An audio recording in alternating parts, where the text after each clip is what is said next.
Hi friends, अस्सलाम वालेकुम। मैं हूं वकास अमन चांग। तो आज का जो हमारा लेक्चर है वो है इंटरनेशनल लॉ के ऊपर। लेक्चर सीरीज़ नंबर 1 है और टॉपिक जो है हमारा वो है introduction and definition of international law.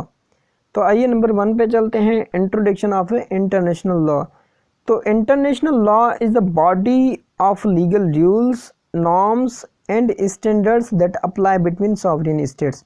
तो इंटरनेशनल लॉ एक ऐसे लीगल रूल्स और नॉर्म्स की बॉडी है जो अप्लाई होती है सॉवरेन स्टेट्स के बीच में, जो खुद मुख्तियार स्टेट्स होती हैं उनके बीच में, and other entities that are legally recognised as a international actor.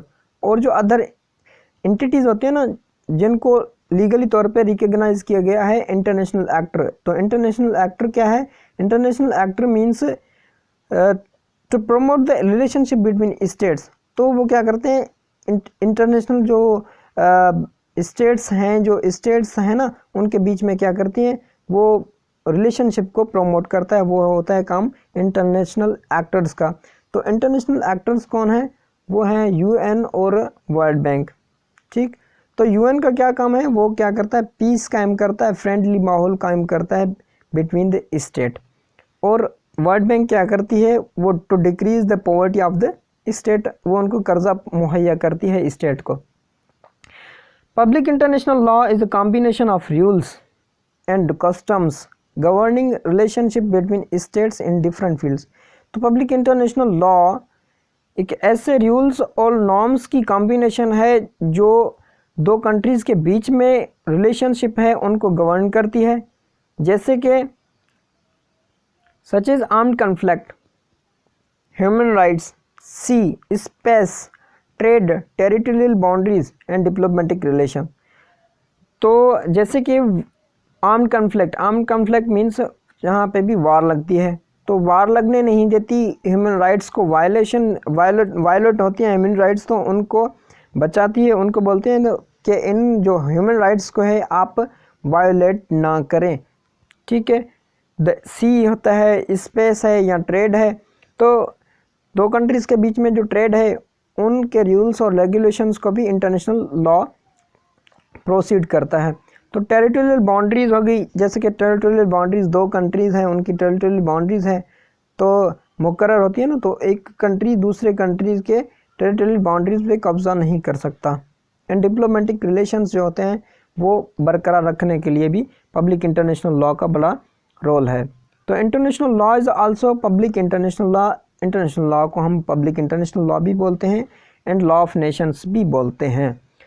तो आइए आते हैं सेकंड नंबर पे, डेफिनेशंस ऑफ इंटरनेशनल लॉ।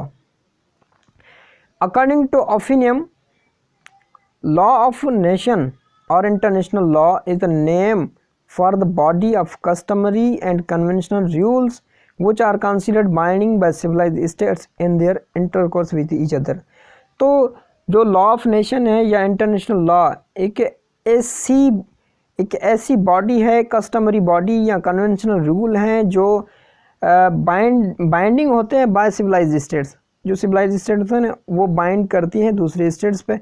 तो उनके जो बीच में जो इंटरकोर्स होता है, इंटरकोर्स मीन्स जो रिलेशनशिप है उनको चलाने के लिए भी लॉ ऑफ नेशन और इंटरनेशनल लॉ का एक बॉडी होती है। मतलब कि इंटरनेशनल लॉ एक ऐसी बॉडी है जो दो कंट्रीज़ हैं उनके बीच में जो रिलेशनशिप है वो कायम करने के लिए वो बॉडी कायम की जाती है, उसे हम इंटरनेशनल लॉ बोलते हैं।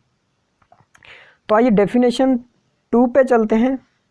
अकॉर्डिंग टू लॉरेंस, तो लॉरेंस बोलता है कि international law is the rules which determines the conduct of the general body civilised states in their mutual dealings. तो इंटरनेशनल लॉ एक ऐसे रूल्स हैं जिनको हम कंडक्ट करता है एक लीगल बॉडी, मीन्स एक जनरल बॉडी क्या करती है, वो कंडक्ट करती हैं। तो वो जनरल बॉडी के क्या करती है, जो वो दो कंट्रीज़ के बीच में जो म्यूचुअल डीलिंग्स होती है, जो कंट्रीज़ के बीच में जो म्यूचुअल डीलिंग्स होती है उनको बरकरार रखने के लिए एक इंटरनेशनल बॉडी हम बनाते हैं, जिनको हम इंटरनेशनल लॉ कहते हैं। ठीक है, तो डेफिनेशन 3 आ गई। तो according to Alf Ross, international law is the body of legal rules binding upon states. तो इंटरनेशनल लॉ एक ऐसी बॉडी है, एक ऐसी लीगल रूल्स हैं जो बाइंडिंग होते हैं एक स्टेट्स के ऊपर and the relation with one another. तो वो क्या करते हैं, दो उनके बीच में जो रिलेशंस होते हैं, उनके बीच में जो रिलेशंस होते हैं उन पे भी बाउंड होता है, तो उसको हम बोलते हैं इंटरनेशनल लॉ। तो वो जो रूल्स जो दो स्टेट्स के बीच में जो रिलेशनशिप है उनके ऊपर जो बाउंड होते हैं उनको हम इंटरनेशनल लॉ बोलते हैं। तो आइए डेफिनेशन नंबर 4 पे चलते हैं। अकॉर्डिंग टू हैलॉक, तो इंटरनेशनल लॉ में be define as the rules. तो इंटरनेशनल लॉ को ऐसे डिफाइन किया जा सकता है कि एक रूल्स हैं of conduct regulate intercourse of the states.